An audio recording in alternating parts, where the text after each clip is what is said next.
Welcome to PhD in Science. In today's video, I will state the interspecific relationships. For a more in-depth explanation for all these rules, comment below. Feel free to skip to the part that you are interested in and pause or rewind to the step that you didn't quite catch. If you don't understand something, feel free to comment below and I will be more than happy to answer. Without further ado, let's get started. We will take a brief look at the main types of interspecific relationships. Remember, interspecific means that the relationship occurs between organisms of different species. Close and long-term interspecific relationships, such as mutualism, commensalism, and parasitism, are referred to as symbiotic relationships. First up, mutualism. Mutualism describes a symbiotic relationship in which both involved symbionts benefit from one another, thus short plus plus. This type of relationship commonly occurs between organisms that have completely different living requirements because they are in no form of competition.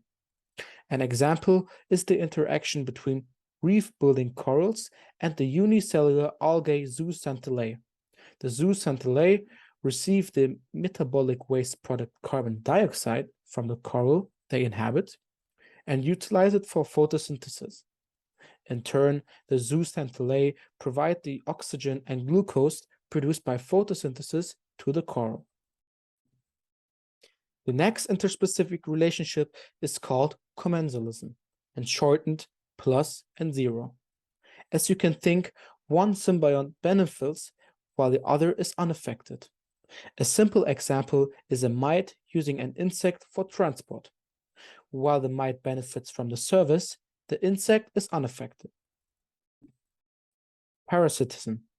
The next interspecific relationship we are looking at is when one of the symbionts benefits while the other is damaged or harmed. It is shortened plus and minus.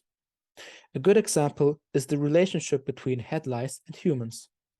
Head lice benefit from living in the human hair because they can readily suck blood from the head and have an ideal habitat.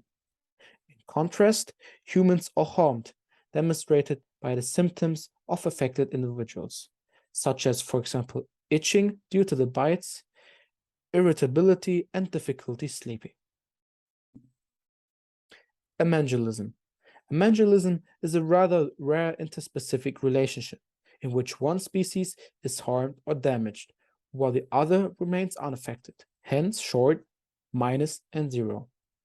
An example is with the black walnut tree, the Juglans nigra, and the plants that surround it. The tree unintentionally secretes the chemical juglone from its roots, which damages surrounding plants. We have looked at plus plus, plus zero, plus minus, and zero minus interspecific relationships. Well, what comes next? Correct. The minus minus. This is called competition, something that everyone has surely heard about. Competition may occur between the same species and different species.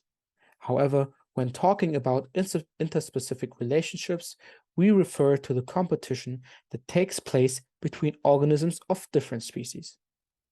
Interspecific competition refers to two or more species competing with one another for a scarce resource in the community.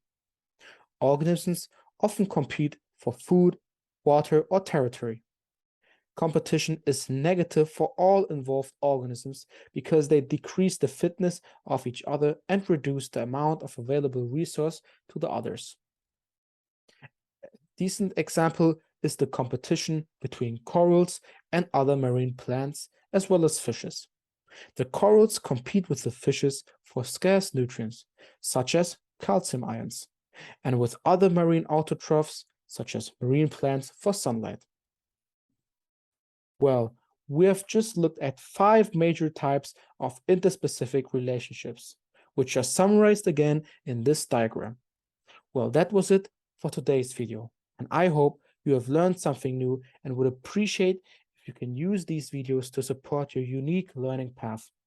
I do also have an Instagram and TikTok account where I will post short, concise clips of each topic.